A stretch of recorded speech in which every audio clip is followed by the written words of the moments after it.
at lunchtime, we had lunch in the restaurant in Akunayok, and Hang was there, and Gang, and Ajahn also had a little few minutes talk and Dhamma talk after lunch. So I recorded it, and it sounds pretty good. So I'll edit a little bit, and then I'll post it on DSG. Okay, thanks. Yeah, some interesting subjects. Also something in general, but I think good. Also, Hang and Gang talked about some interesting topics. I can't read it because I didn't have time to go through it. So that's it. Yeah.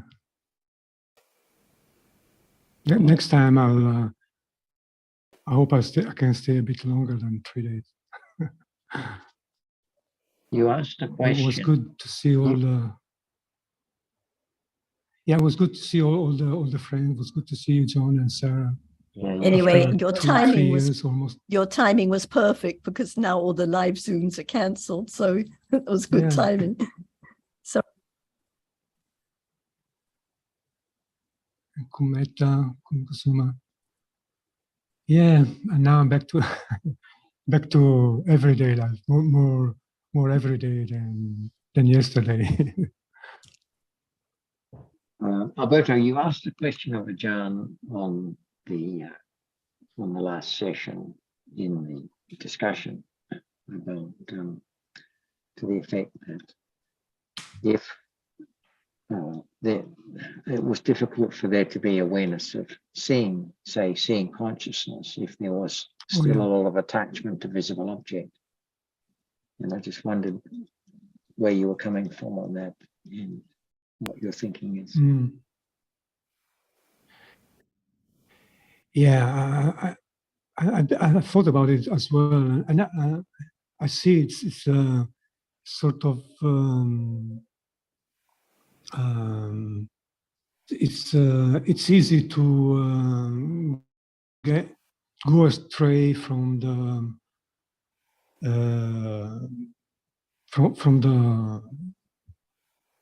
from the teachings, go deviate from the because instantly there is no matter what the subject is, instantly, no matter we talk about this subject or the other subject, it's there instantly the attachment to the words, to the meaning of the words, and so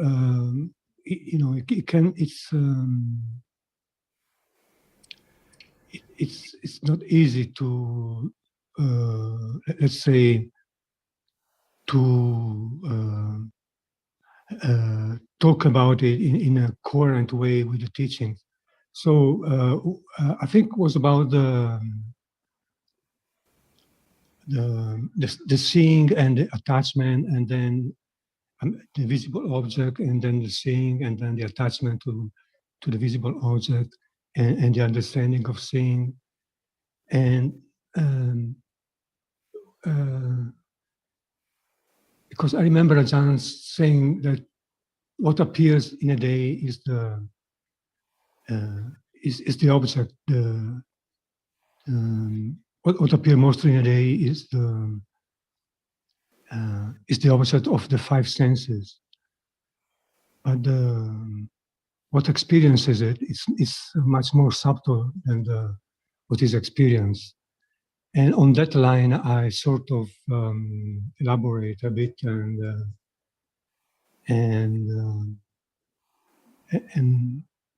added that seeing is not easy because because if there is attachment to the visible object. And I think because we usually say everything is unexpectedly, so we cannot expect when seeing is the object of understanding or what the object of understanding is. I agree with that, but also my point I was trying to say is that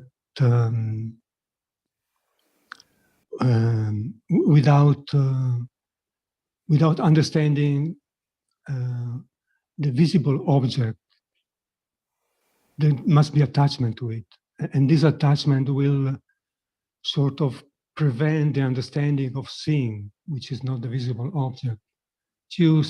Am I making any sense of?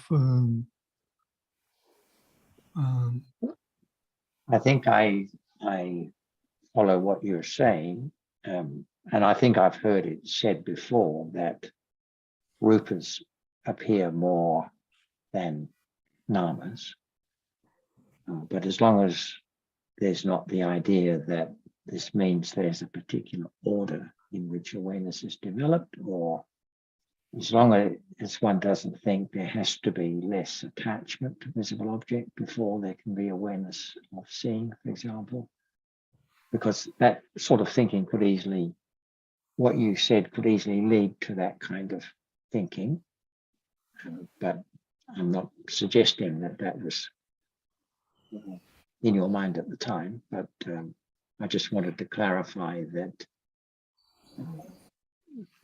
nothing of that kind was being suggested, but just that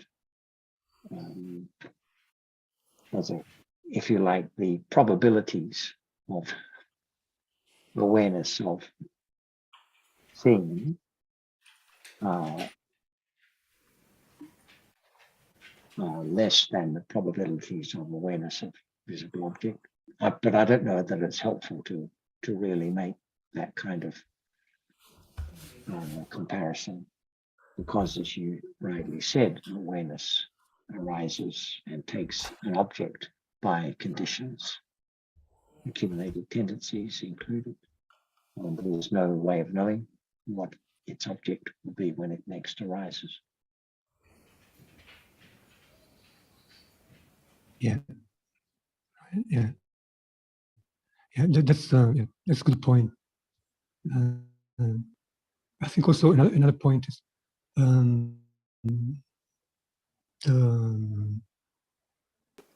how do you say the sequence of the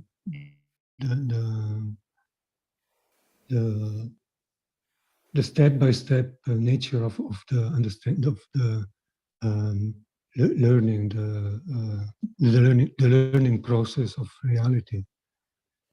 So I think that the first step is visible object, because it's what appears most in a day. It's visible object.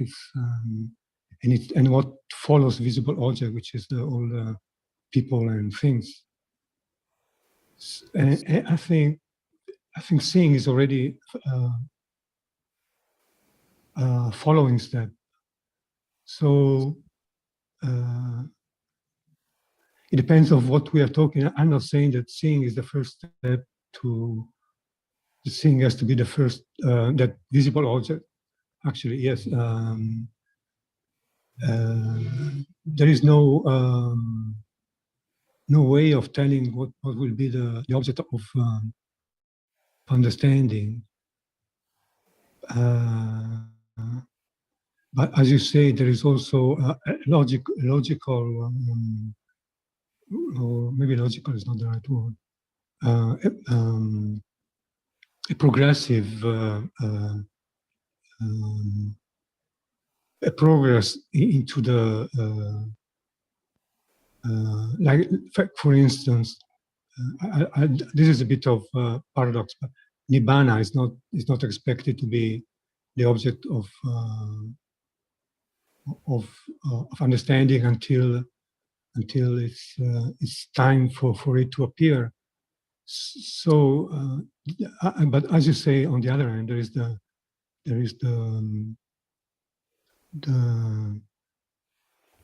idea that there is there is like a fixed order in the understanding of this or that, which is not for sure what the Buddha is teaching. It sounds like setting a rule to me. It sounds like setting a rule to say, oh, visible object is to be understood first, then seeing, and there cannot be understanding of seeing because there's too much attachment to visible object. Because what about seeing now? There can be understanding the characteristic of seeing now, firstly, by carefully considering and pariyatti understanding, developing until it can be the direct understanding. But if we set a rule and say, oh, not until this and not until that, then I think that's a condition for there not to be understanding of seeing now. I just want to check. Ajahn, are you here now? Sawadika, I just came back. Sorry. Yes. Sawadika.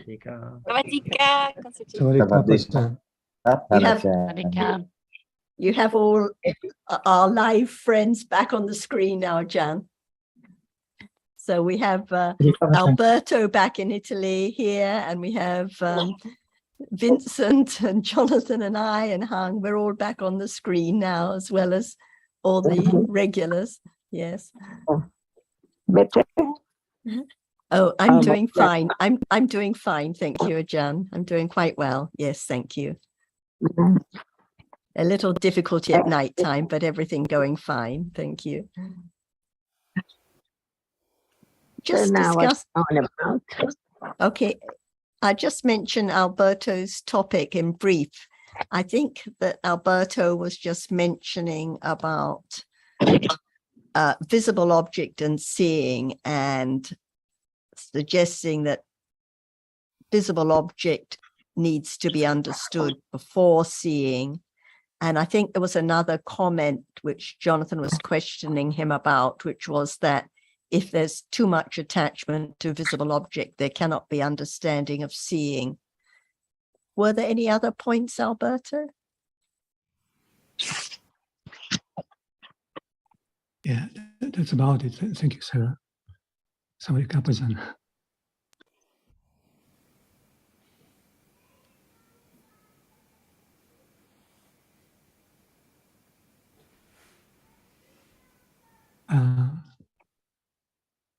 It's because visible object appears all day, but it's not there is no understanding of it.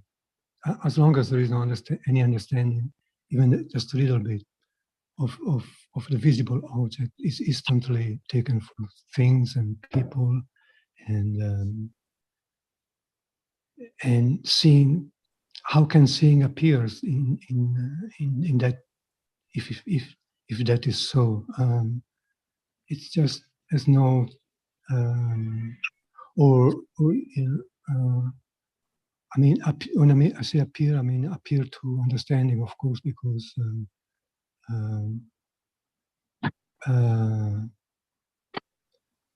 even intellectual, and I'm talking about intellectual understanding here, not direct understanding.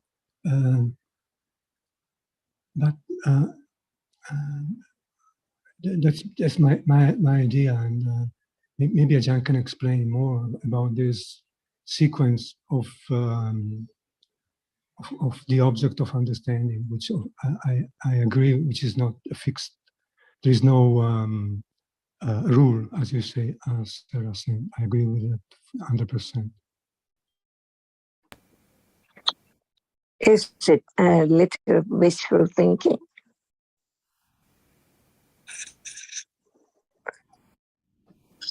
Or just hear more about the truth of it. It doesn't matter how much understanding is from hearing and considering, because they develop unknowingly. So only when there is understanding of anything. It's there by condition to develop by itself, but little by little, that's all. Even just thinking about whether this is that easier or can be known or something like that, it's not the moment of understanding the nature of that which things or whatever is now. We heard a lot about it, but what about the nature of it right now?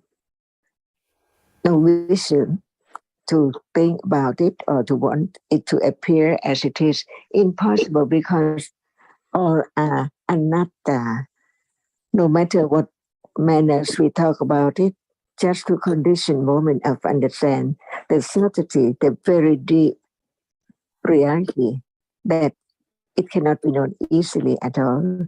Even right now, it's the attachment. See, as long as there's no understanding of whatever is there, it's moment of understanding only which can let go the idea of very subtle ashwa of what is there after seeing or hearing.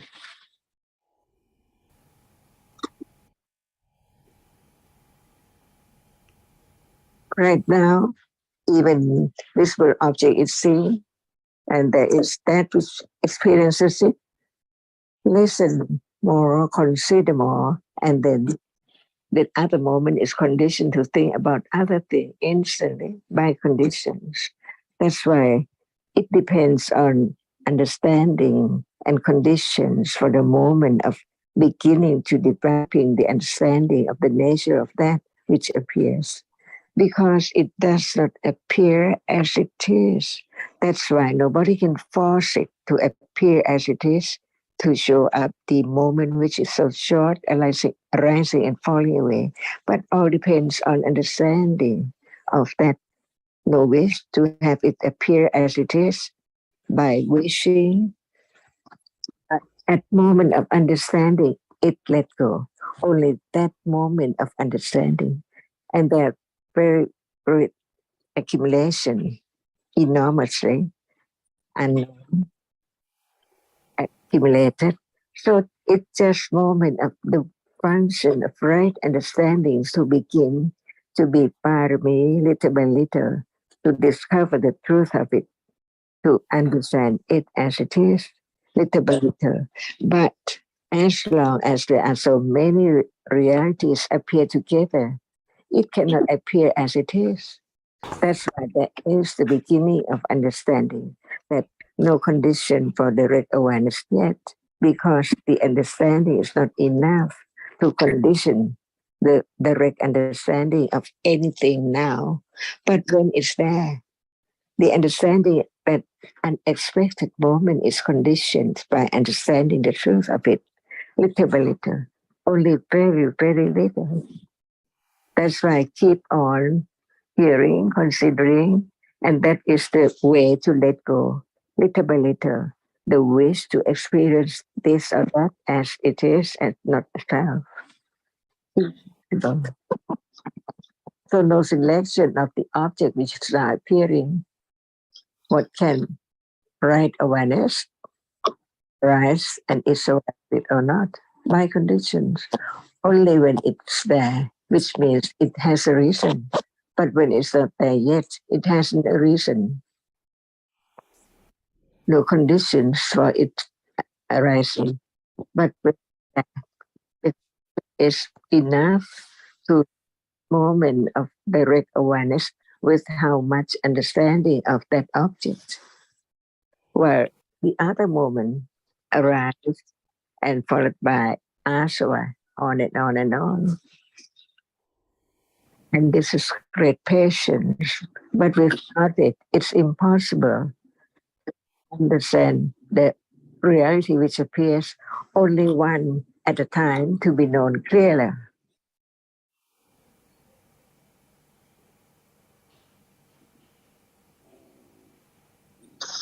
Is it now? Gone. Asava.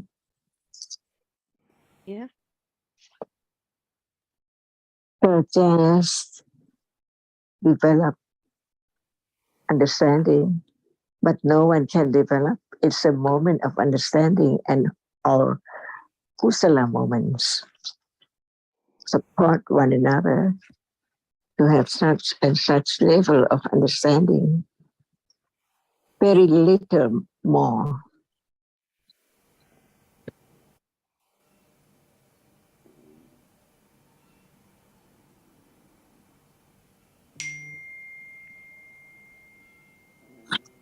Not the same sound, one by one, unknown yet. But when it's known, it doesn't matter how many are there. But the characteristic which can be heard is there to be known that at that moment, no other thing else can be there, only that which is the object. Little by little, naturally,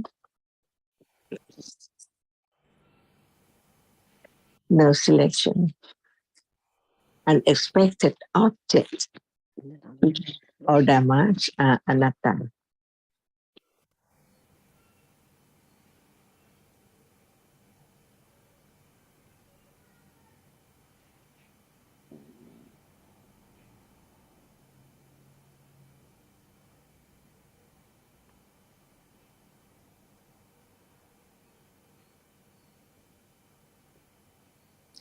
Ajahn, and only the reality which appears, which is now appearing, can be known, not the one which is not appearing. And so whatever appears can be the object of understanding. So saying there is no there is no rule there is no object which cannot appear as long as it which cannot be understood as long as it appears, and that's and that's the way it can be known, because it appears, not by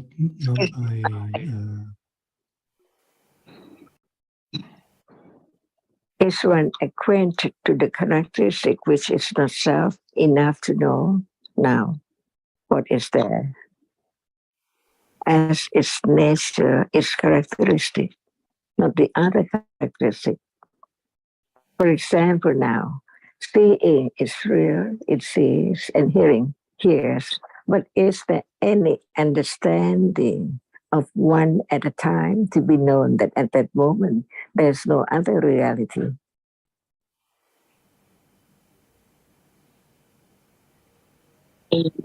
This is what it meant, that is moment of direct awareness, only one object, direct, and with a bit of understanding, because whatever appears goes instantly.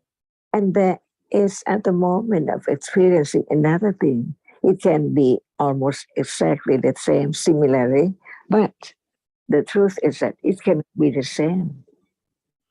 This is the way to develop detachment, to take anything for permanent thing at all. Little by little now, see? Very natural, because not I, but it's the moment of the function of reality, not anyone at all. Even seeing, hearing, smelling, tasting, touching. And no expectation. That's what even we heard a lot about Pai or Nakhon Nayok and so on. It seems like there's not more understanding of each reality right now. But in truth, it's there, little by little. So the moment of direct understanding is so very unexpectedly. Otherwise, there's no understanding of reality anatta. Now, or anatta, but not appears as anatta until the moment of direct awareness is the by anatta-ness. See, it's already a reason, already aware of an object.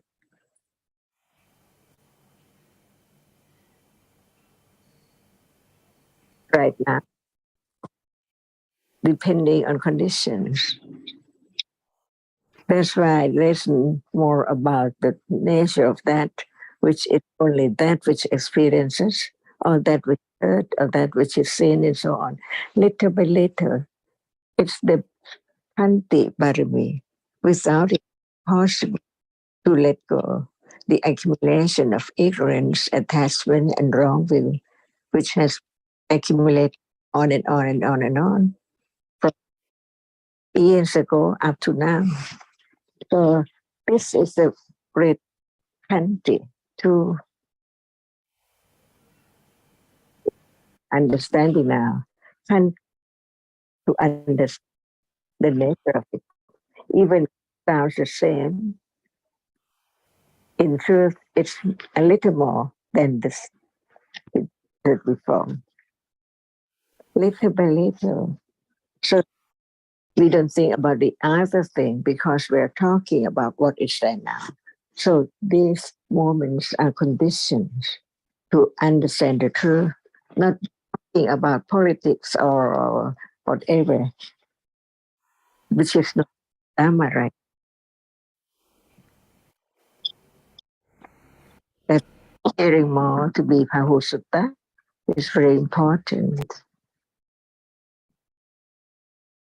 To have more attention to the truth, interest to the truth, rather than taking time to different moments of pleasure and things going out.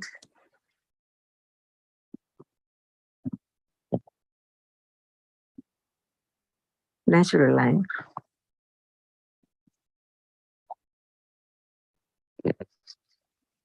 And we used to move without any awareness of the nature which is there until the condition is enough to begin to be aware.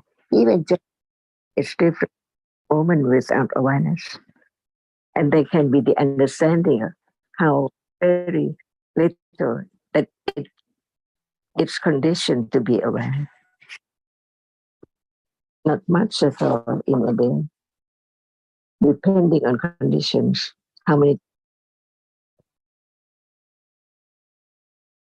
or very few moments by conditions, everything by conditions. And this understanding will condition moment of Pacaya Parikayana. How come to let go? Even the object now appears as no one and nothing. Excuse me, Right, understanding is not enough yet from in the beginning. No matter what level. Ajahn, there is some interferences with the audio in my audio. I don't know if we're losing your only sound my a little audio bit, or- Ajahn. No, I think we're losing Ajahn a little bit. Yes, there's a little bit of sound quality issue. Yes, but anyway, I think it was a good point that was being made, that when we think, oh, visible object before seeing and so on, we think we're just talking about the dhammas, but actually the hidden expectation is there, and the clinging to understanding a particular object, such as visible object, first. And I think that this really hinders the understanding just what appears now, which may be seeing, maybe hearing, maybe any kind of reality, because we're thinking about what it should be rather than just understanding what appears now by conditions. Like now there's seeing the reality which experiences, and it's here and now. So who can say that because there's so much clinging in a day to visible object, even for the Sotapanna, that there cannot be understanding of seeing right now? I think it's a lack of confidence in the ability of Panya to just understand what appears now, no matter how much clinging there is. And I was very glad. thinking, Sarah, sorry. I just want to say glad to see you, Nina. Yes, very glad to see you here, Nina. Right. Yes, carry on, Chandi. Oh, just when you said confidence, I was thinking conventionally we always are conditioned to say, I will believe it when I see it. When I see it, it is the proof. But for the Dhamma, the difficulty is that, and that's why now I understand always the words used in suttas and everything. We say there's more confidence of the truth now, as there are conditions arising for a little more understanding, or there's more confidence of the truth when there are conditions of a little less avijja now. And that's so opposite of I'll see it, then it is proof. That's just what I was going to add to your comment. So it's always back to now, not the long story about what should be first and then this and all. If there's too much attachment, it cannot be known now, but it can appear, the reality can appear now, no matter how much attachment there is. Even in the middle of all that strong attachment, there can be understanding of seeing now if there are conditions. And Nina, do you have anything you'd like to bring up today? Or Alberto, did you have anything further to on this topic? Or any further comments to what Ajahn was saying? No, for now I'm okay. Maybe Nina has got something to say.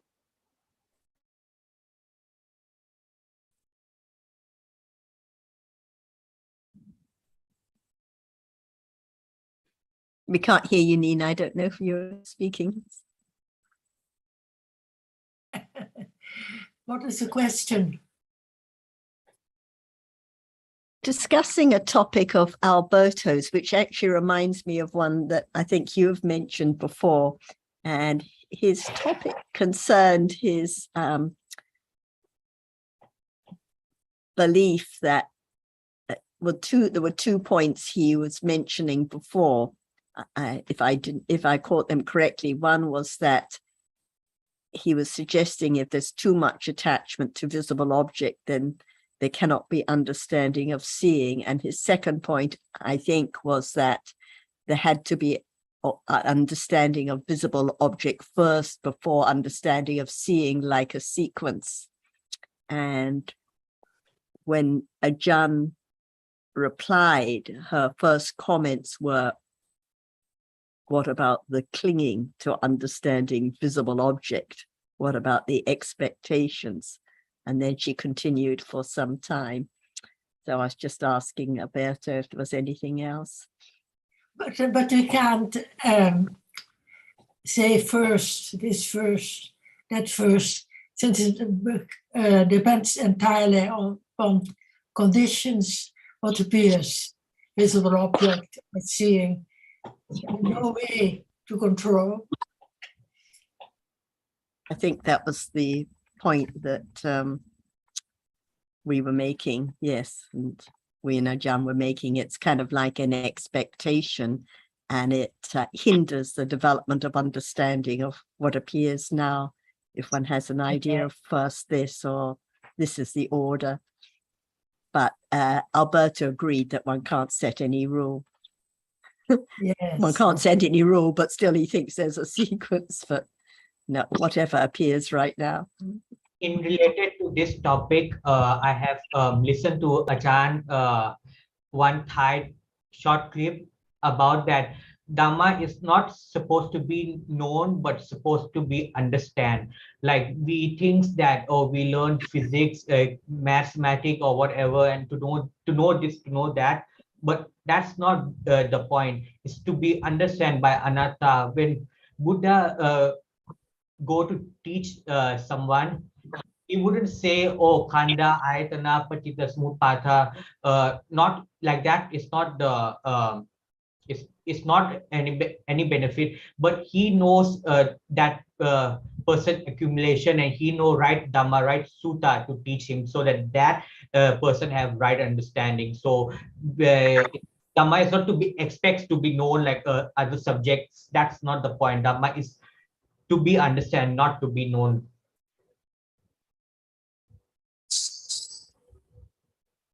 So let's consider even just one word, Dhamma, is that condition to have interest, to hear more. And after today, about tomorrow in the future, the word Dhamma is heard again by condition of what it's now hearing, talking about, right? To understand what is meant by condition, just one word without any understanding at all, and only word, the same word, but there can be the understanding of that. And even just the word can be conditioned to condition more interest and think the benefit of understanding it instead of just no interest at all, depending on conditions each moment. So when we talk about the name of condition, and this can be condition and so on, what about just a moment or just one word? It builds up the understanding little by little to be as great as it can experience the truth. Who knows the moment when it develops by itself, by its function, no matter what kind of Dhamma, what kind of Citta and Cittasika, see? That's the understanding of the very subtle truth of whatever is there hidden long time ago. So now hearing the word, it can condition moment of understanding, depending on how much understanding. And later on, when there are enough conditions, even just that word can be the object of enlightenment at level of vipassana. See? So at this moment, all dhammas are performing the functions. We don't have to try to find out what this cetasika perform this function and so on, but learn about the nature, the truth of what is there, to have confidence a little more about it's not self, it's not me. Not by thinking, but by understanding, little by little, naturally, or our conditions, whatever arise. That's why just understand more of the same reality, like seeing right now. It does not appear as it is, that which experiences only that which is seen. No other thing at all. But the truth is that at moment of seeing appears as seeing, and the object, the rupa, appears as no thing and no one. It's a moment conditioned by many times of hearing about it, uncountable, until it's there. Time to be under and to understand the truth with direct awareness. That's all. Just hear more, consider more, and that is the condition for confidence of the truth of that which is not self. A reality right now, seeing is a reality, and hearing is another reality. Just the simple words, but it can condition understanding more and more and more. And this is the way, only way to let go the very sticky idea of self. So dark, and what is the moment of seeing what is there in that, what is the light, the word of truth, little by little, by conditions. That's why it's so subtle even to let go, that clinging, the idea about it. Because that is thinking, that is not seeing, it's thinking, see? And if it does not appear only one at a time, it's not yet the moment to have clear understanding of the truth, because they are together as any moment in life from birth, when there's not enough understanding of the truth. And this is a moment of letting go all questions in mind about when will it appear, or how it appear, shall this appear, and so on. What appears now unexpected before, no matter it's sound or whatever. just getting familiar, acquainted to the nature of that which is not self. Little by little, at moment of listening, understanding. So when we heard about the truth of reality, it's conditioned to arise. So whatever arises from now is conditioned, depending on whether it's conditioned to understand it with direct awareness or not. All by and is that this let go a little, clinging, ignorance, wrong understanding. Not at the moment when we are so hard. That is done by wrong view, ignorant attachment.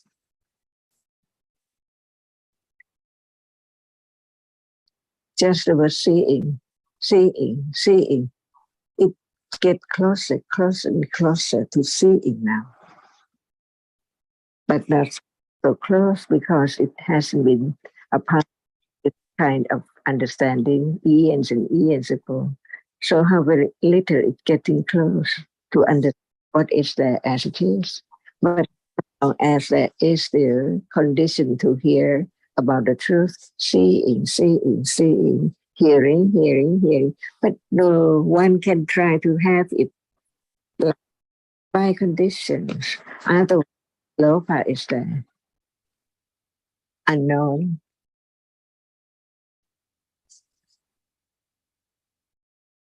And the understanding of the truth of what is there as it is, perfection. No thought about this first or that first, or today this and today and the other day that, and so on.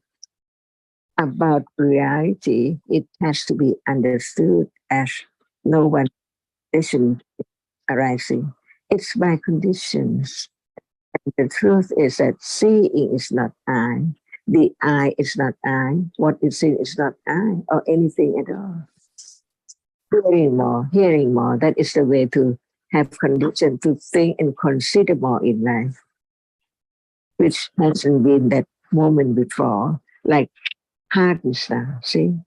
The moment of beginning to understand only that, and only that means that it begins to let go the other reality which arises very quickly after that reality appears. It seems like they are together all the time. But the truth is that understand each one as it is. And the understanding will gradually distinguish the characteristic which is different. Seeing is not hearing right now. And thinking is not seeing. Even just one word can be there as object of thinking only. And learn to understand what is there in life. So hearing and considering and understanding. This is the way it applies, the understanding, even little by little, to whatever is there as anatta, low wishful thinking, to be aware of this and that, or to understand that particular moment.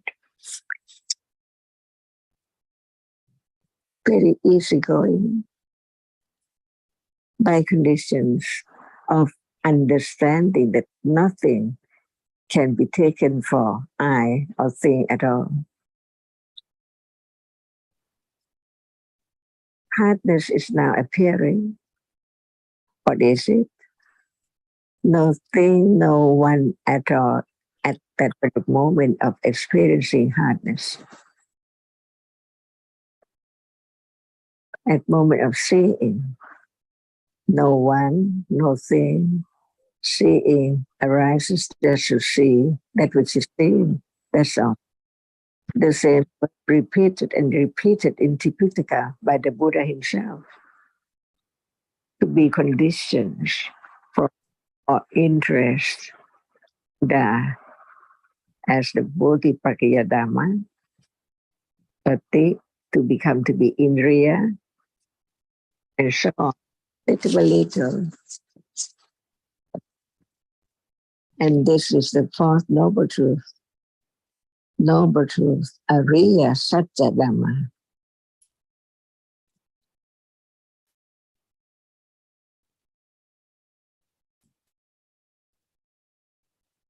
Instead of performing the function, Chitta and Chittasikas.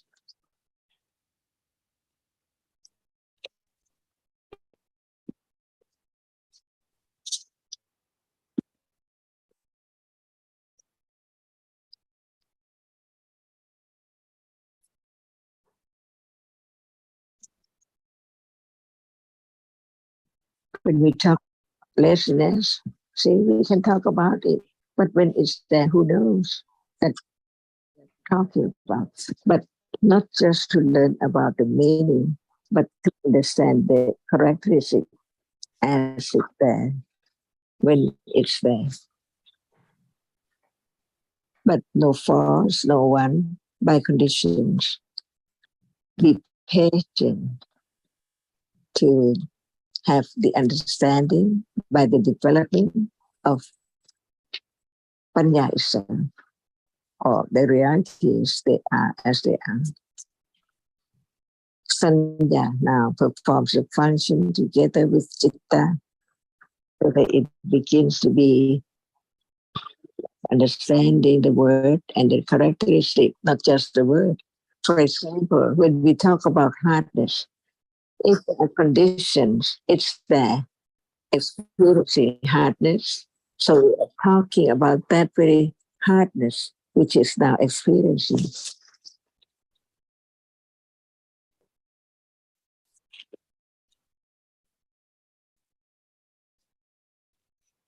It's already there, arising in the falling way, and no understanding about it in the beginning, and then hearing more about it.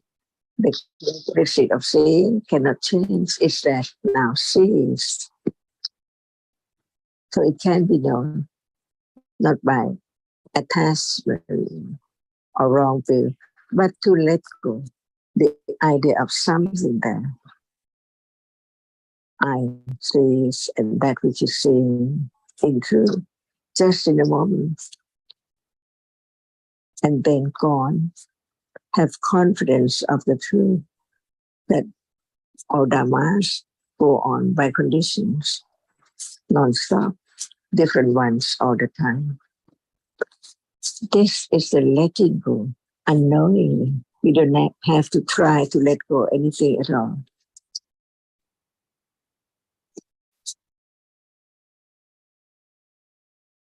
And the more letting go, the reality will appear clear, a little clearer.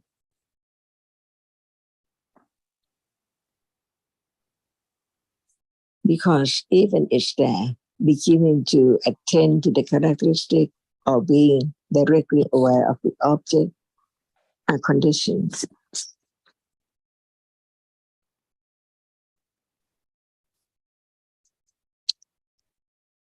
And this is the only way to understand the great virtues of the Buddha. Each word, when there's more understanding, the understanding of Buddha is Buddha. Respect the truth.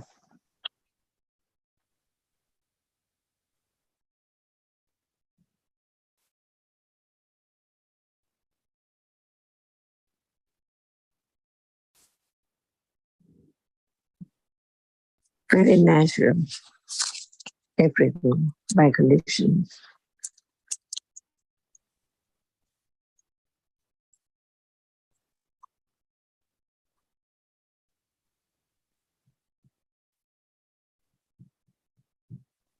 I'm moving my toes. Can it be known? Depending on the condition.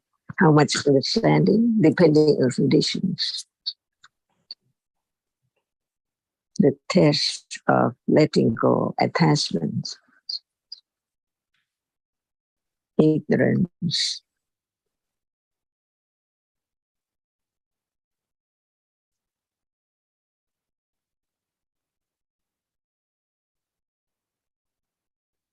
it has to be akusala on and on because akusala had been accumulated quite a long, long time ago.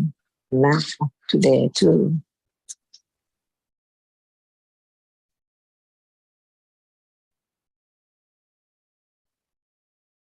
And this is the confidence of the truth. Adidana Barami, firmly, no change is so difficult, even if there is a subtle, but it can be the development from here again and again and again and again. After time.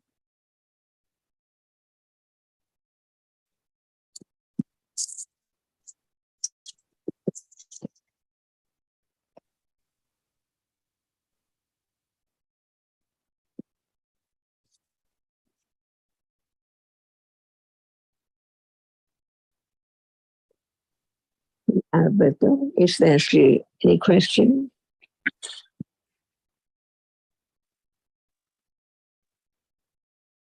Maybe just on the intellectual understanding and the direct understanding.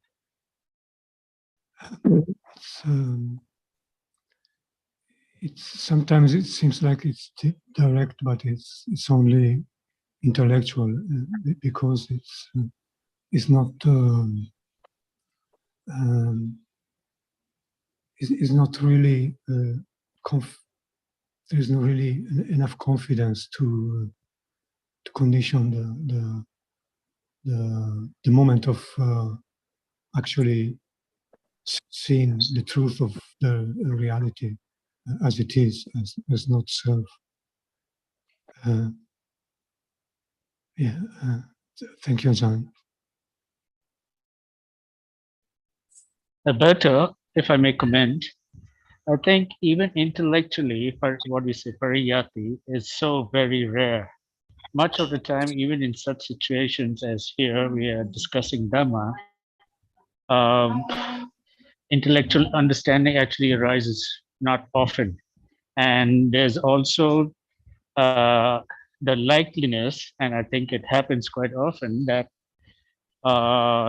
what we heard, the wrong study, as in holding the snake by the wrong end, that happens quite a lot.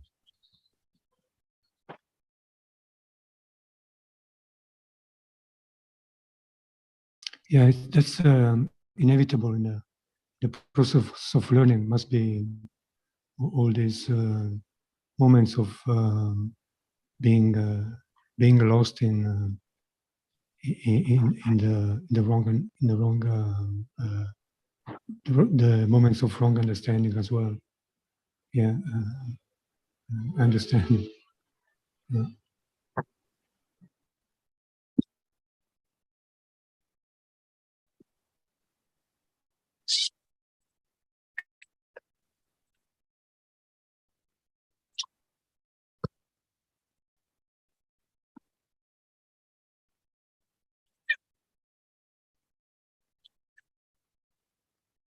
Achan, are you there? Yes, I'm here. Can you hear me? Yes. Yes, Ajahn, we can hear you clearly. Yes. Does anyone else have any question to bring up? Yes, that intellectual understanding is so rare. Well, understanding the words is not so rare. But as Ajahn says, it's not a matter of knowing the words, but the meaning, the deep meaning, and direct understanding is rare.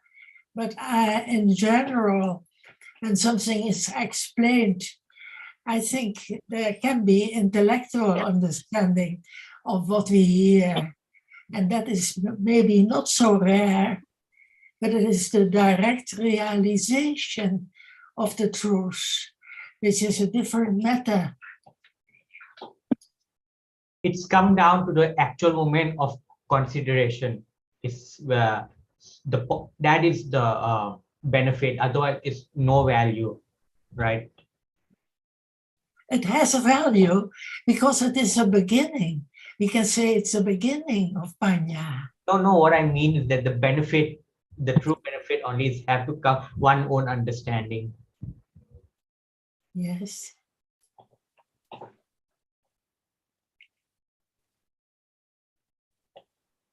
So, Haji, what you're saying is one's own understanding is when Panya actually arises. Otherwise, it's just repeating what we've heard. It's like, you know what? It's like parrot that say after people word, right? Parrots just like even we human, if like we just can say the word and all that, but have no understanding, also we are actually like that. It's true. Because there's no understanding.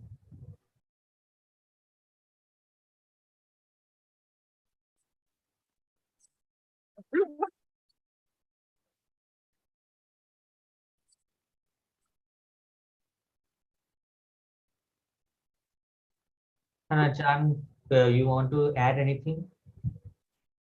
We can talk about any reality to have more understanding of it as a self of thing, little by little. Its conditions for the firm confidence of the truth, that it cannot just appear easily at all. But the understand of it little by little will lead to the understanding of the nature of what is there now appearing, like seeing or hearing, thinking, for example. So we can talk about anything to have more understanding, to let go the idea of I.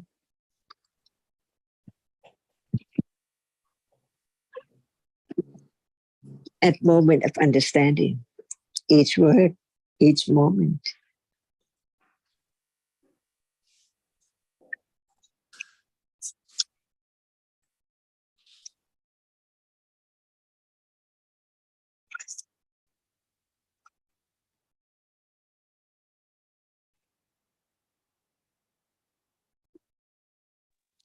I was also Like, thinking, when there's no discussion, there's surely no confidence at all. so it begins, this moment is real, no one there at all. It's conditioned to arise, but it is not always there. And in truth, as soon as it has risen, it's gone. Because there are other reality appearing, it seems like they are together. In truth, not together. Have firm confidence of this truth. Even it's by way of intellectual understanding, but it's so true. And it will lead to more and more confidence of the truth. The more confidence, there are conditions for any reality to appear to understanding little by little, at moment of thinking, considering about it, not about other things like politics or situation. It's in life, naturally, from moment to moment, very natural, by conditions, by citta, cetasika, rupa.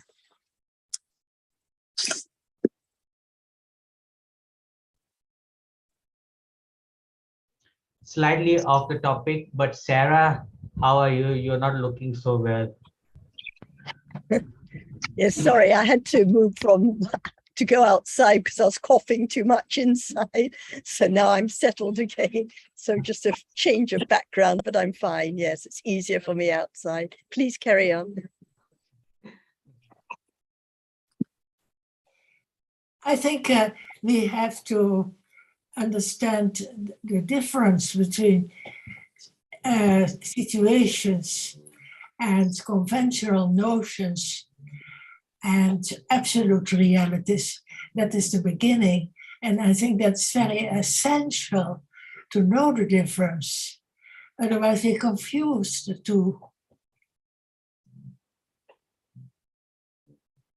And I think it's also helpful to appreciate that no matter whether one's inside or outside or on the screen or in the live room or in Thailand or anywhere else, There's still seeing now, still hearing now. The realities are just the same, just thinking about different stories. That's all it is.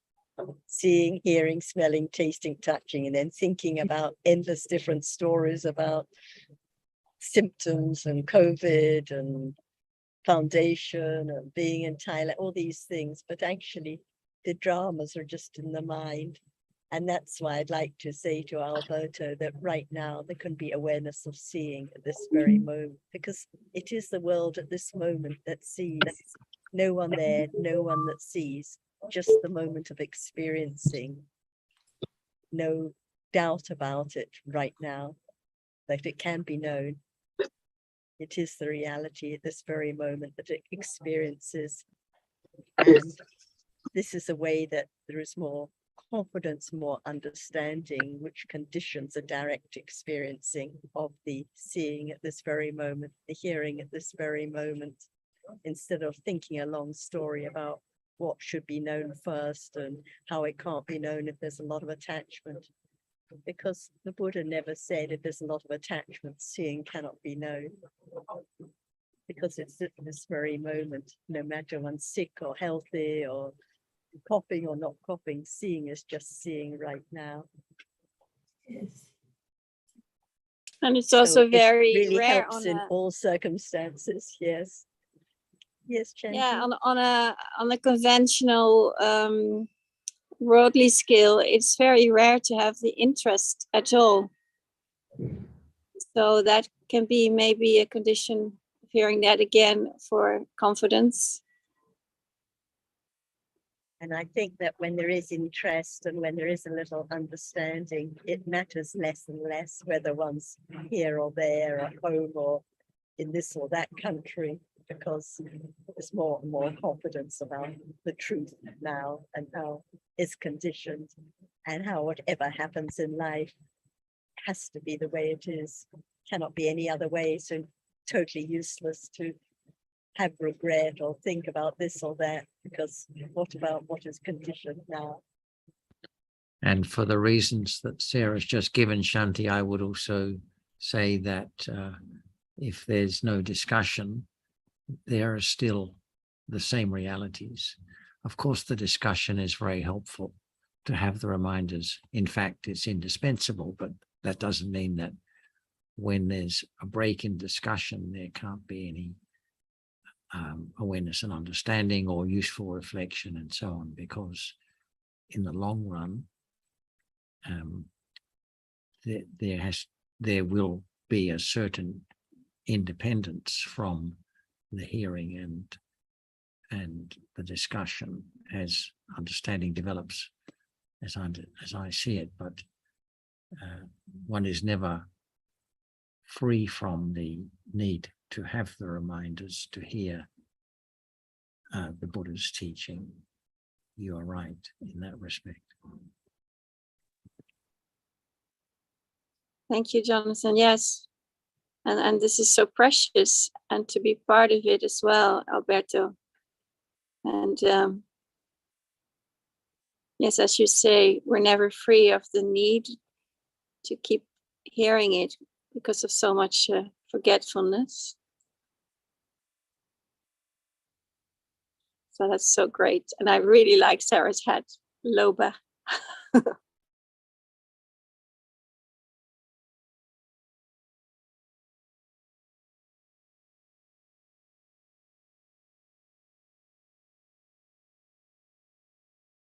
Alan, you've been away for quite a while. Anything you would like to bring up today?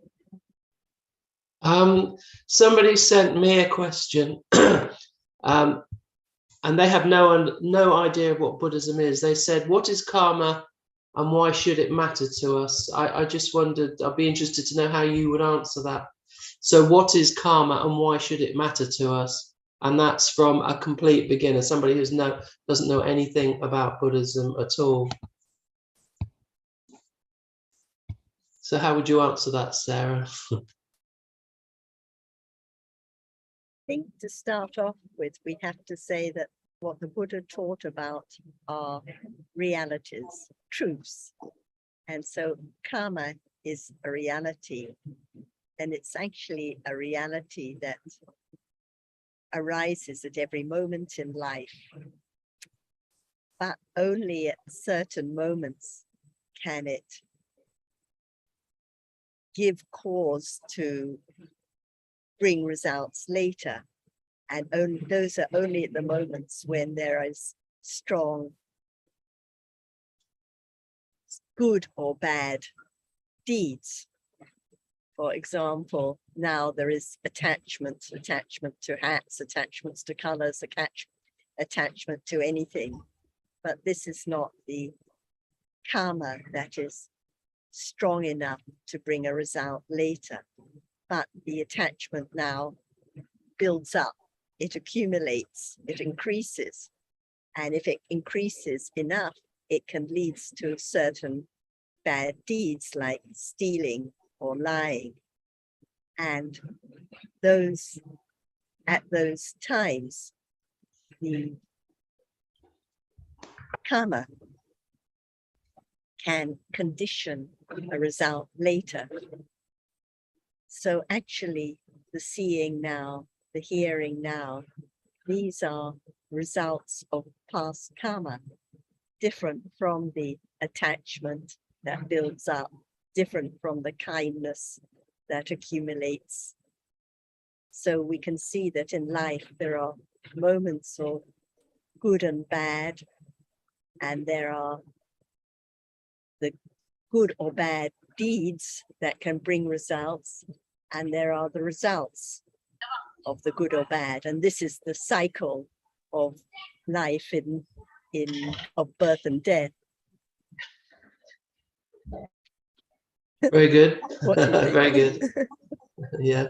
Could I also add, Alan, that the conventional idea of karma is usually stories like my karma is that I'm poor or that I'm going to be a king or whatever. I find it very helpful to know that karma is important because it's daily life. And it's not at all a story about what's going to happen to me, but it's right now, like Sarah said, karma is the seeing, karma is the hearing, karma is the tasting, karma is the smelling, karma is the touching. So how can it not be important? Yes, yes. And I think it's important to understand what karma is before we can make a judgment about it, if you like. Nobody knows really how it's used in Buddhism anyway. And I think it can be useful to make the distinction between cause and result, Alan, because karma obviously is cause rather than result. But again, conventionally, people think of karma as being result. So yes, to make that distinction can be useful. And just on a point that Shanti mentioned, actually, the seeing and the hearing, of course, is result. The karma is the reaction, is the mental state that accompanies deeds that are strongly wholesome or unwholesome. Yeah, I wanted to correct myself that I have to say, of course, the karma is the cause of the seeing, and seeing is the result of the karma. And also maybe like it was discussed yesterday, and Constantine says, well, actually life is a circle, ongoing circle of three, and that's kilesas and kamma and vipaka. So that also states the importance. Yep, that was what I was just referring to. Yes. Yeah. And I think also kusala and akusala conditioning the karma, which brings result, the vipaka, round and round and round. And I think it's also, when we go deeper, important to understand that karma is just the mental factor, chaitana, which arises at every moment in life, because people think of karma in terms of deeds and actions and big stories, but it's the reality which arises and goes away. And the vipaka is also the reality which arises and falls away. The seeing now, the hearing now. Like people think of, oh, once caught COVID, this is a result of bad karma and such bad vipaka, or this and this and this. This is just a big long story, no understanding at all of what vipaka is at this very moment. Who can say at this moment right now whether it's kusala or akusala vipaka? So life is so short, karma is so short, vipaka is so short. Carry on, Lena. Yes, and for people who never heard about the Dhamma, there is cause and result in life. Nothing happens by accident. Everything has its proper cause or condition. So when we understand better that it is all by conditions, whatever happens, will help people to have more understanding of what life really is. Yes, Yes. but there, it's a dangerous thing to say everything and nothing, because thinking is not a result of karma. So often people then respond in a negative way. Well, then I have nothing to do anymore. I can lay back. I just wanted to add a positive thing, which when we learn that it's Chaitana, it so much helps in daily life to see that good deeds are so important, and we in daily life, as I experience it, are more aware of these, conventionally aware moments, that other people have good intentions and do good deeds. And also for ourselves, we notice when we don't and when we do, and that this is karma. It's very interesting. But when you guys were just saying that, right, we all know that Dhamma, Chitta, Chaitanya, Rupa, like in a day, seeing, hearing, smelling, and all that thinking, and 5 are result of karma. That's true. And but when you're saying that, okay, it's a long story, that, oh, I'm poor, I'm rich, I'm born in good house, bad house, I have got this, that my stuff was stolen, my money are gone, I won lottery and all that. Even then, these are concepts, but they are also Dhamma in their life, because they are also real.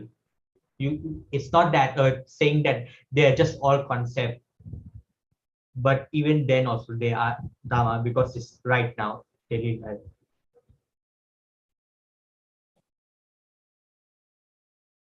I suppose the other factor is that, just following on from what Sarah was saying, is that karma is a reality which is not understood, just like all other realities.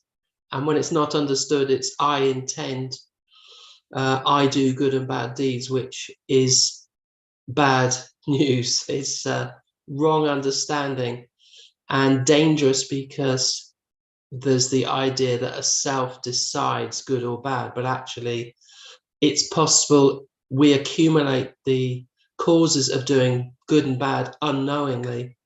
And so long as this is the idea of self, we will go wrong eventually because of the accumulation of attachment or aversion. So it's important to understand karma as a reality along with other realities. No choice, not choosing, but it needs to be understood as not belonging to anyone.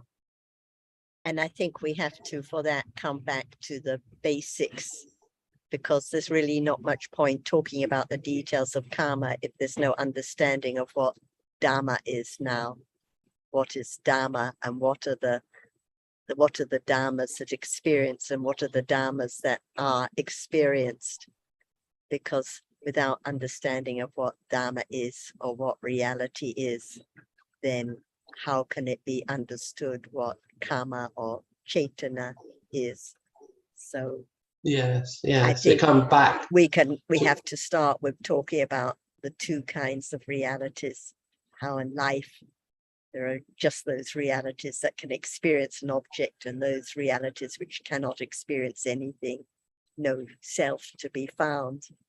And then we can talk a little bit more about the realities that experience an object, and then a little bit more about the different mental factors, one of which is Chaitana. But we have to start in the beginning talking about what is Dhamma now. Mhm. It's starting to be a rather long answer you're going to have to give there, Alan. But seriously, well, that's the point. I think it just shows people that would like to understand in 2 sentences, but it's never going to be like that. everything in the Dhamma is related and connected somehow, and it's impossible to give an answer that's going to be very meaningful without, as Sarah said, going into present moment realities, which obviously is a difficult subject for a beginner to be exposed to. But anyway, one does one's best. And are these questions that come to you through your website or what? Yes, this one also through Quora. I answer some questions on Quora sometimes, so people send me requests on Quora, but I get questions from my website and also from the YouTube channel. Just occasionally get a question about that. So yeah, a number of different ways. Not many, but it's just a question of learning how to understand, how to reply in a meaningful way for somebody who has no understanding. Because the thing about karma is that it is a block for many people. They will not even consider the teachings of the Buddha because they don't like this idea that of karma. So, and I can think of some scientists who will just dismiss Buddhism immediately because of the belief in karma, or they believe it's not true. And is it particularly the idea of, a person being reborn as an ant or something that they the idea that struggle life with, or is it the cause and result idea, or what? I think it's the cause and result idea that, I think that, but that's not just, I mean, that's everybody. It's not just scientists, is it? Anybody can have beliefs, but I think that beliefs can stop you from just even considering the teachings, no matter you're a scientist or not a scientist. But I can think of one famous scientist that it was, well, I won't mention his name because this is public, but at the end of the book, he wasn't talking about Buddhism, but you could see at the end of the book, he had this belief about karma, which just prevented him from considering what the teachings were about. But so it's important to answer as well as you are able, because I think it can open up more interest in the teachings. And I think it's also important, just a brief comment, Shanti, important to keep in mind that lack of belief in karma is not an obstacle to beginning the development of understanding of realities that are appearing now. No, not lack of belief, but if you believe it's not true, that can block you. Well, so I suppose you wouldn't give much credence to the rest of the teaching if you thought the teaching was you wrong have a belief that can't possibly be true. Do you mean not believing in the karma that is largely understood? I mean, misunderstood. It's not a question of not if you don't need to believe in karma or not believe karma in order to consider the teachings, but some people will have a very strong belief that karma isn't true, and that prevents them from considering the teachings. And all those cases would be because they've not heard the Dhamma and understood anything about Dhamma. Yes, and could I just add? Yep. Very simply, not to go so far into it, it's a very common conventional belief, action reaction. and even for scientists. So if we bring it back to that, it's not so much of a block. I think the block, in answer to Jonathan's question, is not cause and result, action, reaction, but that beyond death. I think there it's the problem. Yeah, but So then- Chanti, if you think about it, even though they are interested in cause and effect, they believe in cause and effect between concepts, and they think concepts are real. So they're not going to believe in karma and vipaka.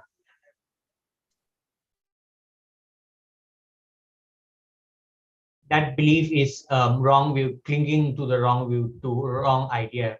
So whether true word and all that, that person wouldn't understand because clinging to that wrong view. So if they have their idea of what karma is, the best way is to ask them what it is.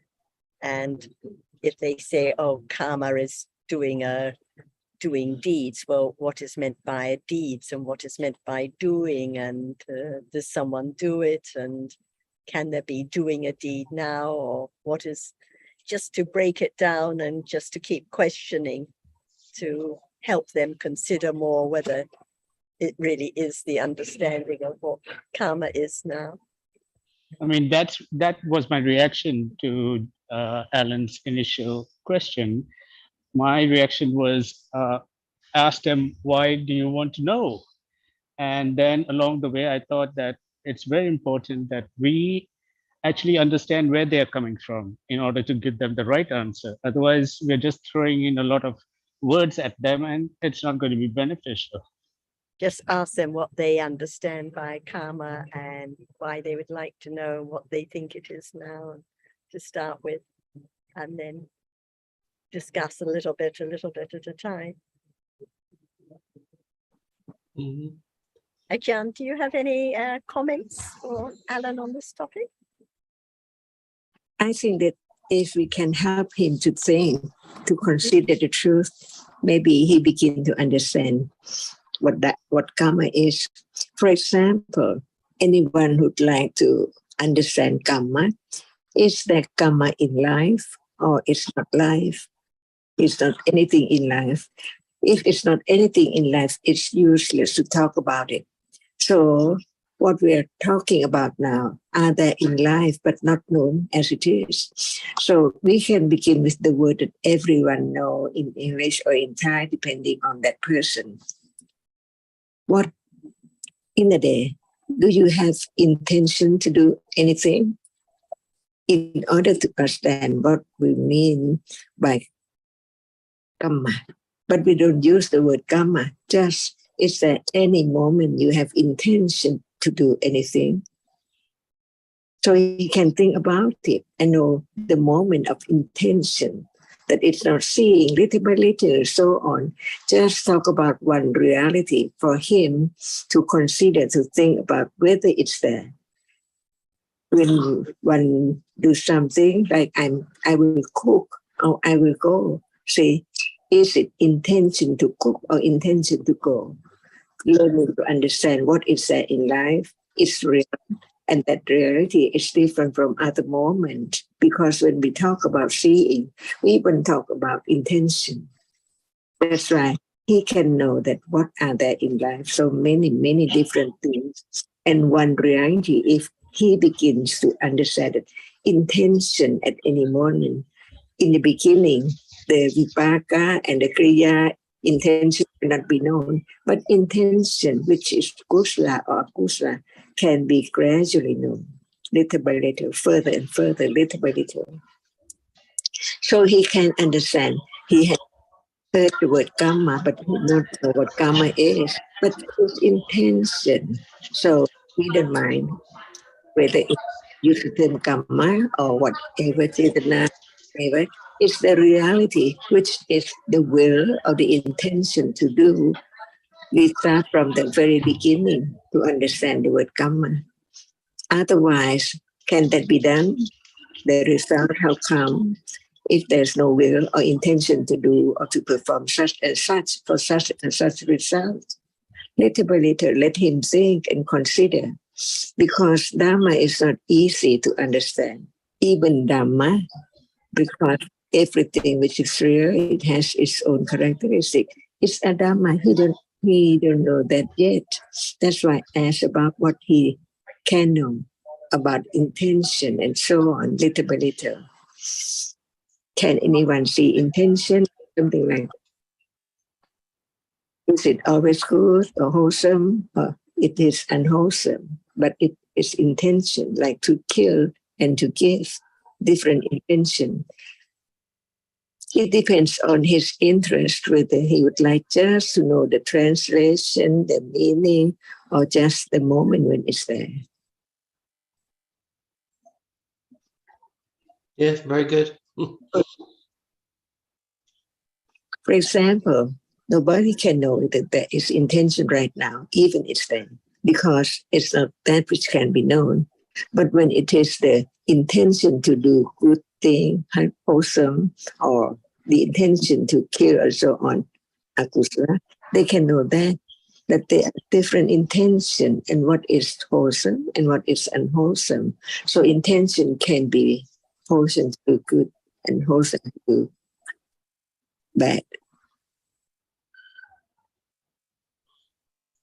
Let him think, consider by himself, because it's better where you go and the way it's intention to go.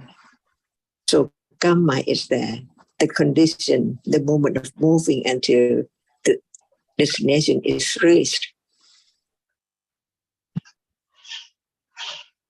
He will cook, but he did, and he doesn't cook. Just have intention to cook, but doesn't cook. He cannot know that even that at moment of not cooking at all, it is also intention. Little by little, so very little. What is there in life? An attachment is not intention, see, but it claims, it likes, but not intention to do or to go or to get or to buy. But it's attached to the object right then, and saying that he doesn't even understand the meaning of object, of that which experiences the object that is seen or heard. We can go on little by little.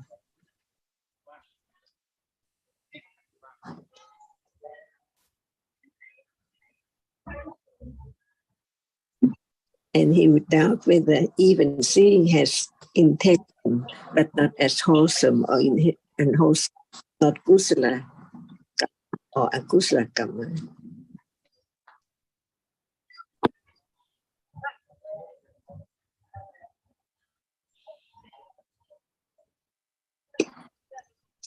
Move one hand as in to consider whether it's the intention to move or not.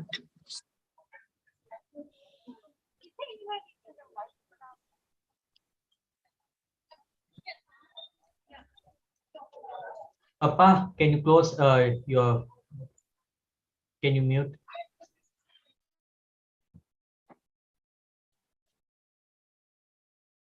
Sorry, I didn't get that. Can you repeat that? No, my mic was on. He was telling me to switch it off. Oh, sorry. Okay. We were getting some interference. And Betty, sorry not to see you this time, and hope you're doing well. Chanti just asked how you are. And any topics you'd like to, anything you'd like to bring up today?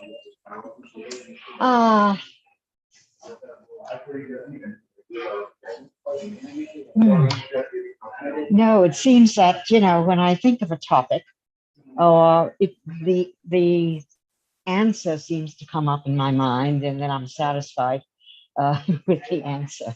So I haven't thought of anything to bring up, except I had a very wonderful time this morning night at the palace. My son gave a sermon today, and he talked about metta and dana, and even though he doesn't talk about in terms of realities, yet it was very good to listen to him, and it did get me thinking more about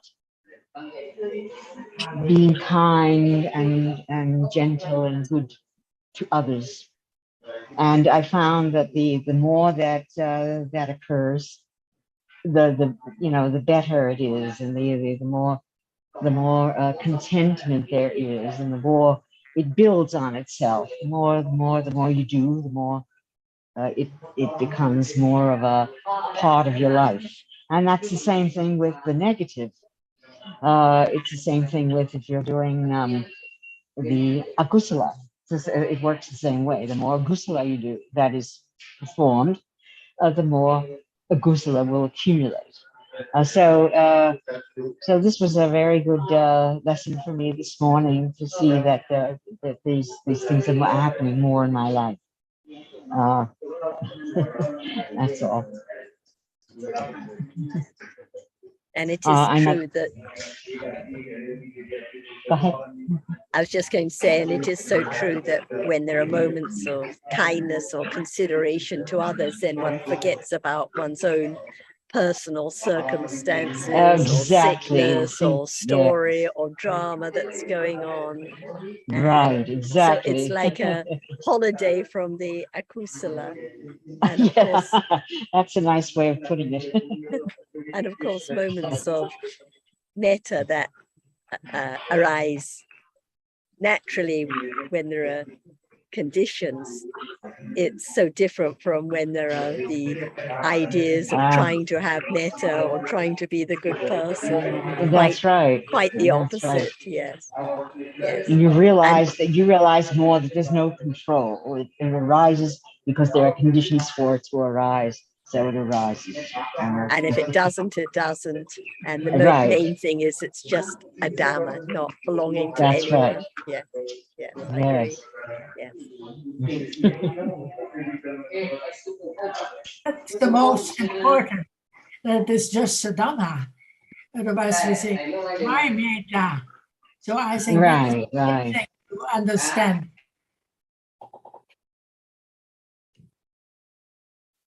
It's always the self we are thinking of.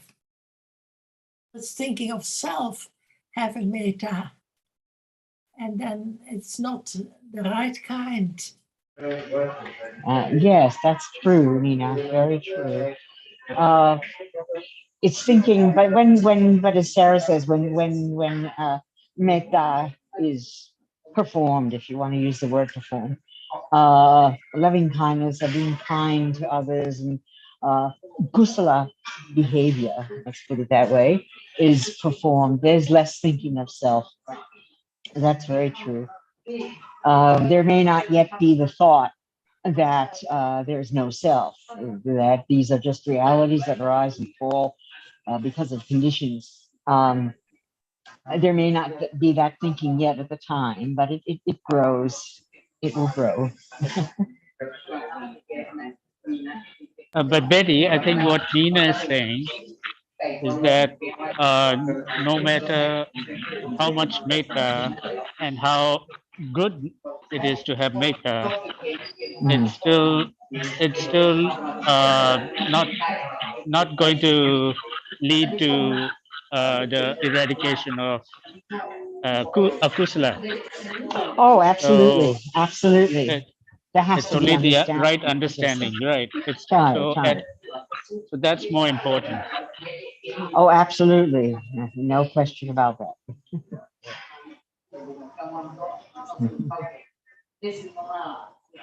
All akusala are selfish, all kusala are selfless.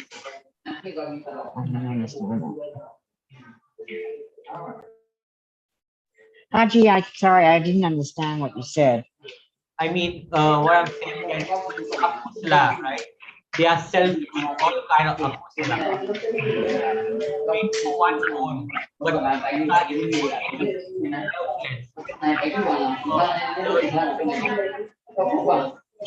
there's something there may be something wrong with your mic. your microphone because it's not clear at all. Sorry. There's a lot of interference and background chatter. Somebody not muted by chance? I think it's from where Betty is. Okay. She's in a noisy environment. So if she's speaking and got her microphone on, get the background. Got it. I've heard it for quite a while though, long before Betty was speaking. I was just saying to the Betty question, like akusala, right? It's all selfish to oneself, whether all kind of akusala. And kusala is the one selfless because it's doing good both to you, benefit to you and others as well. That's what I mean. Did you say all kusala or all akusala? All akusala are selfish. Okay, this one. And kusala, they are all do benefit to others, so they are selfless.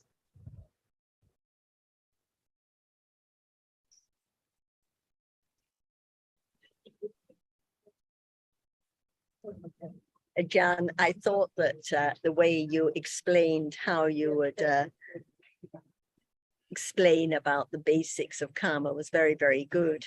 And I think it's a very good point that if we just start to talk about intention or give someone a little mini talk about how karma is intention and there's intention at each moment and this, they will switch off immediately. It's not of relevance and it's not of interest, but just to start off by saying, do you have any intention now? Is the intention to get up or move or wave a hand now? And how is it different from moments of seeing? And can we say that some moments of intention is good or skillful, like when there's the intention to give someone an offering, as opposed to when there's intention to speak harshly, and just helping anyone to begin to understand more about what is intention now. Is the intention to speak, or is the intention to be quiet? And what about even when one's quiet, is there intention then, an intention to go here or intention to go there? Because if it's not related to their life now, it won't have any meaning. So I thought that was a very good way to put it.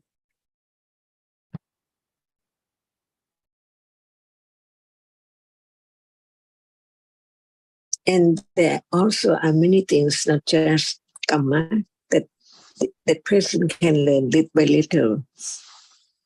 For example, what are there in life? And what is the absolute truth, and so on. Little by little, to talk about whatever in life to consider.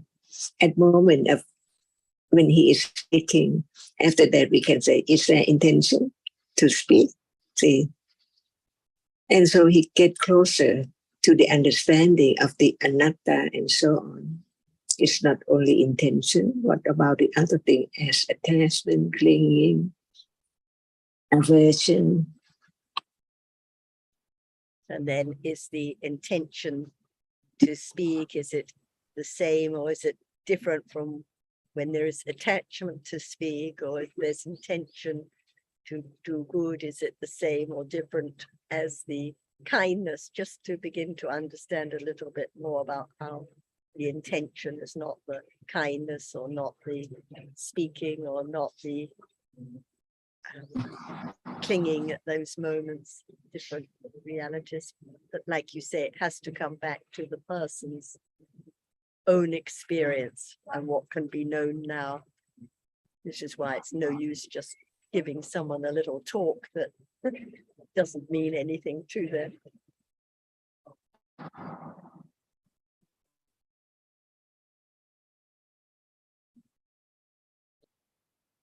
And it's a way to show how Dhamma is part of life, no matter whether one calls oneself a Buddhist or Christian or scientist or anything else. What about now? Is there intention? What is the truth at this moment?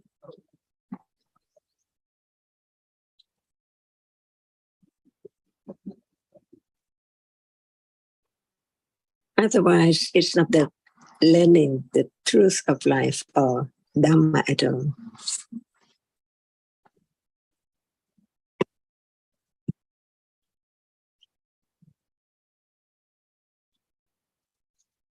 And it's much more helpful to talk and begin to discuss in the language that the person is familiar with.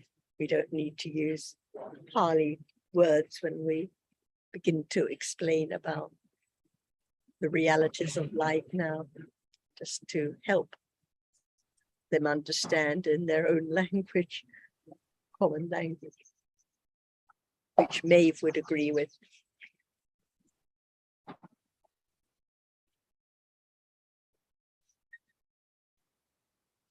For example, using the term intention, it can be understood in life more than just karma, because who knows what karma means? Everyone has the wrong idea or the wrong understanding of karma when they come to hear the teachings. It makes no difference whether they are Thai or Vietnamese or English or American.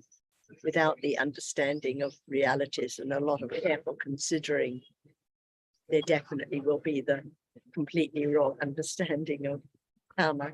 It will definitely be a long story about a long situation, like the result of the rains in Thailand and the flooded rice fields, or the people in Ukraine suffering from the war, or the COVID, or this or that.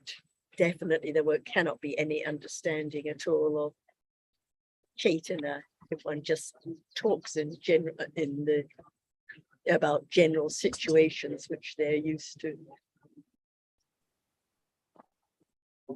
And in that general situation, often there's mistaking akusala for results, such as the unpleasant feeling that arises with dosa. Some people think that that's the result of karma. Most of the time, like now, very brief moments of unpleasant bodily feeling, for example, when coughing, but all the other unpleasantness is just moments of dosa when thinking about the story of being sick or this or that. Nothing to do with the result of karma at all. So almost all the unpleasant feeling in life is that which accompanies dosa, conditioned by the attachment to having things another way. And it's so helpful, one can point out that it's so helpful to understand and begin to appreciate that the results of karma are so brief, like the seeing now or the hearing now, or the moment of painful feeling now or pleasant bodily feeling. They just arise and fall away in an instant and are not the real problems in life at all, as people usually think.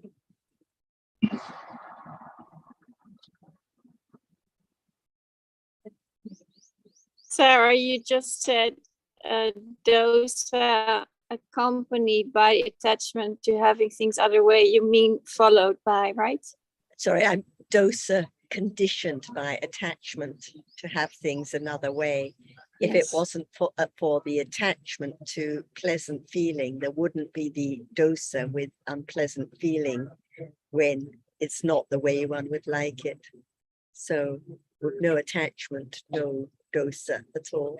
So everyone thinks the problem in life is the anger, the annoyance, the unpleasant feeling, but no one ever comes and says, oh, I've got this problem of strong clinging and so much enjoyment in life because it's with pleasant feeling. But actually without the clinging and attachment, there wouldn't be any dosa, where wouldn't be any unhappy feeling.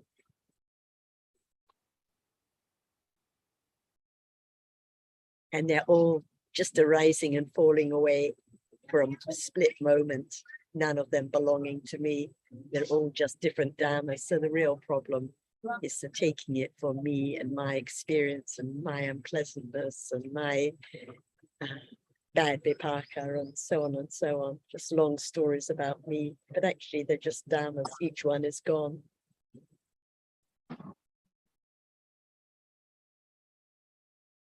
Like the discomfort last night, actually just a long story, all completely forgotten, just a moment of thinking now. There's no thinking, no discomfort or disturbance. And the same with any problem in life. There's no thinking about it. Where is it?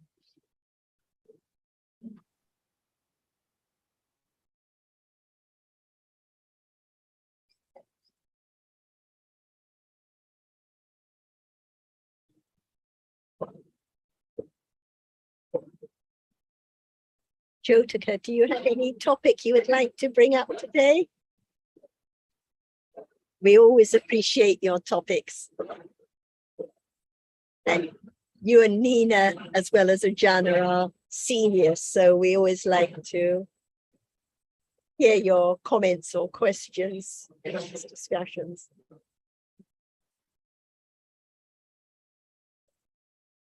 I was very much touched by your words, Sarah.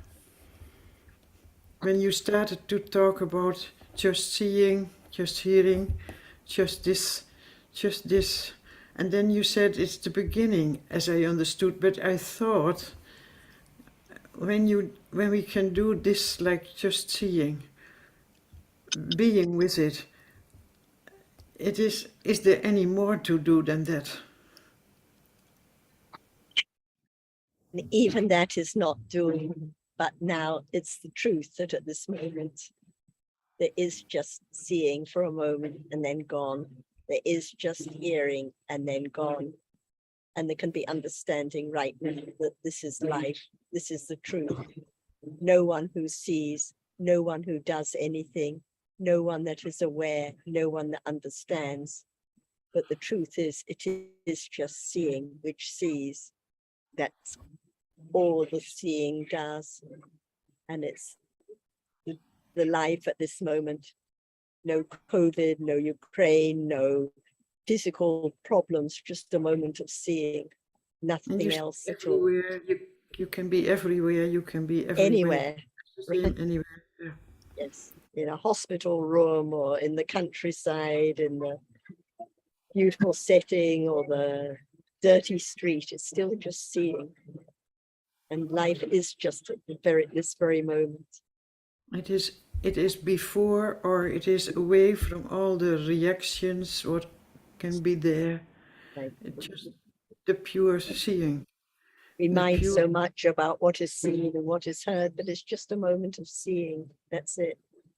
And then gone. So all the things we find so important, It was are just in the amazing. mind. It was amazing touching to me what you said. The first thing I will do to go back to listen to it. Thanks for mentioning, Jyotika. I think it completely transforms life when there is an appreciation that it is just a moment of seeing now. It is just a moment of hearing. It's enough to condition the letting go of one's wrong practices and the wrong ideas completely, because there can be the understanding right now that the seeing is conditioned. No one asks it to come. No one stops it. No one can make it anything different. And it's the same for every other reality in life. It just arises by conditions and are gone. Nothing for anything, anyone to do, no one that can do anything. So it conditions the forgetting about doing anything. And it makes no difference what the circumstances are in life. And this is a great relief too. No matter if one's tired or drowsy as I've been, or feverish, it's still seeing, it's still hearing, it's still thinking. There can be understanding any moment. And then there's confidence, no order, no selection. Even at that moment of seeing, understanding can arise because it's a reality. It appears now. And in fact, it is all vipaka karma, you said. Yes, each moment of seeing is vipaka, just one brief moment, but many, many moments of seeing as a result of karma, but with mind or citas in between. But the characteristic can be known. The nimitta of seeing can be understood right now. And that's why, Jyotika, in the Abhidhamma, you don't hear them classify the jatis as kusala vipaka, akusala vipaka, because vipaka is just vipaka. It's just result. And it doesn't matter at all now whether the seeing is kusala vipaka, the result of kusala deeds, or the result of akusala, because it's still just seeing. And it's not known now. And in that moment, there is not karma active. At that moment, the moment of seeing, like any other moment in life, there is chaitana, because chaitana arises with every Everything. moment of experiencing. So there's chaitana that arises with seeing, chaitana that arises with hearing. But the chaitana that arises with seeing just has the function of coordinating the other chaitasikas and the citta that it arises with, a bit like the head student in a school coordinates all the other prefects to perform their tasks. Like So you. Chaitana is the coordinator, okay. And only when it arises with kusala or akusala does it will the citta and chaitasikas to do good or to do bad. And only when that chaitana is strong enough does it will the citta and chaitasikas to do good that is strong enough to bring results, or to do bad, such as when stealing or lying, that can bring results in future. So any chaitana is karma, but at moments of seeing and hearing, when it's vipaka, it can only have the function of coordinating. It cannot have the function of willing good or bad deeds, which is what can bring results later when it's strong enough. For karma act, it has karma, but it is, and I understand, if it is kusala or akusala, it has to go together with something what is wholesome or unwholesome. Right.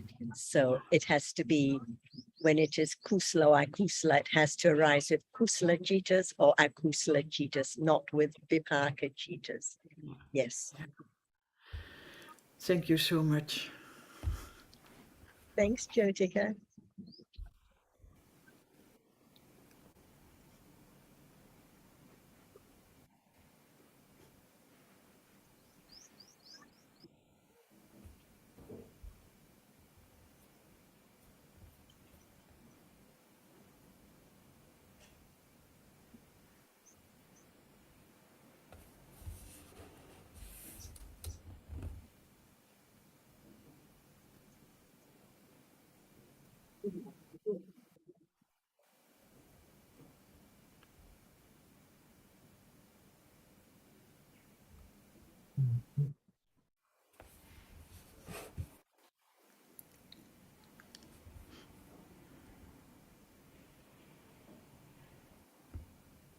I've just noticed the timer, Jan.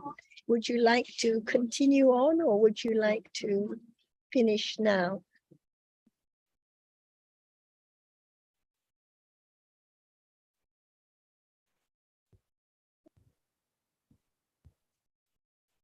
Ajahn? We can't hear you, Ajahn.